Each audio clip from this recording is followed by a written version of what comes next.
안녕하세요. 29차 시 확률의 성질 그 첫 번째 시간입니다.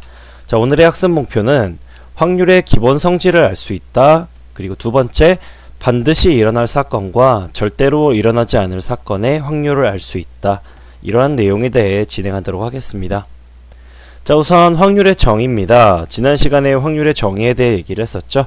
통계적 확률과 수학적 확률이 있다라고 얘기를 했는데요. 그 중에 실제로 우리가 수업 시간에 쓰게 되는 건 수학적 확률을 주로 쓴다고 했고요. 사건 A가 일어날 확률 어떻게 계산을 한다 그랬죠? 네, 그렇죠.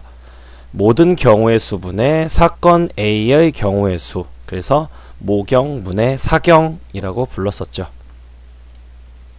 자, 오늘은 확률의 기본 성질에 대해 먼저 다뤄볼 텐데요. 확률의 정의를 생각을 해봅시다. 그러면 첫 번째, 두 번째, 세 번째 이런 질문에 대해서 한번 대답을 해볼 텐데요. 사건의 경우의 수가 모든 경우의 수를 넘어갈 수 있는가? 자, 이 내용에 대해 한번 생각해보면 가능할까요? 예를 들어 주사위를 한번 던졌어요. 1부터 6까지 6가지 경우가 있죠.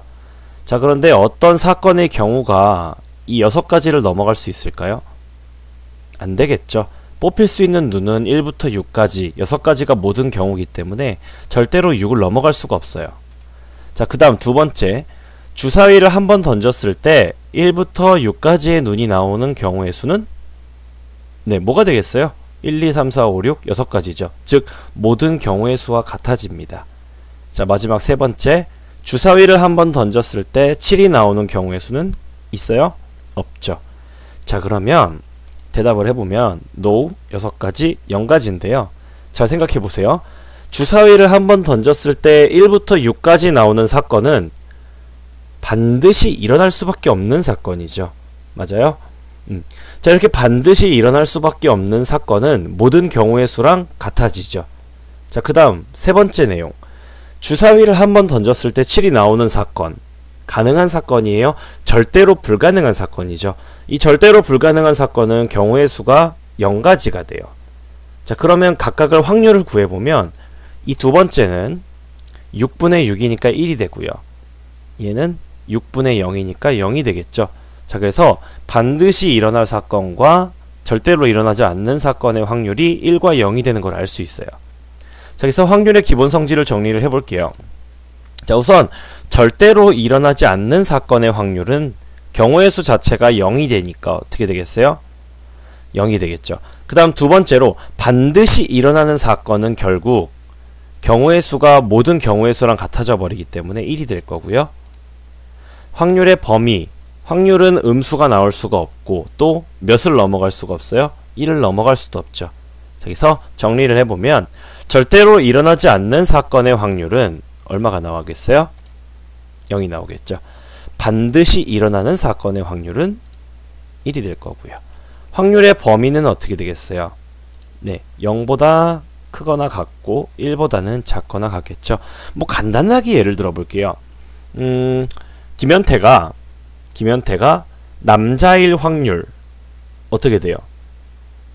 남자일 수밖에 없잖아요. 그쵸? 반드시 일어나는 사건이에요. 이런 사건의 확률은 1이 되는 거고요. 또 반대로 김현태가 여자일 확률 의심하지 마세요. 절대로 일어나지 않는 사건이니까 확률은 0이 되겠죠.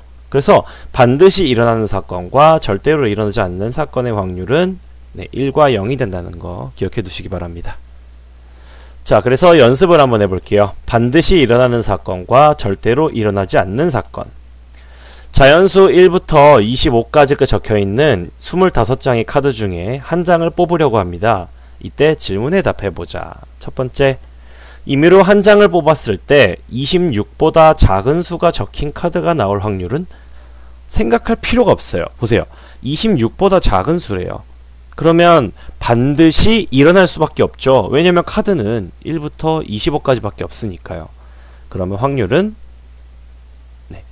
25분의 25 따라서 1이 되겠죠. 자, 그 다음 임의로 한 장을 뽑았을 때 27이 나올 확률이에요. 27이 나오는 경우는 없죠. 빵이에요.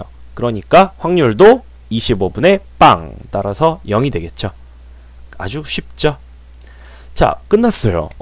자, 그래서 이번 시간에는 확률의 기본 성질과 그 다음에 절대로 일어나지 않는 사건, 그 다음에 반드시 일어나는 사건의 확률에 대해 다뤄봤는데요. 크게 어렵진 않았죠? 다음 시간에는 이제 확률의 성질 두 번째 시간에 대해 진행을 할 거고요. 오늘 숙제는 동영상 시청 확인 숙제, 절대로 일어나지 않는 사건 두 가지, 반드시 일어나는 사건 두 가지를 쓰고 그 확률을 구해보세요. 자, 그래서 여기까지 이번 시간이 끝났고요. 수고하셨습니다.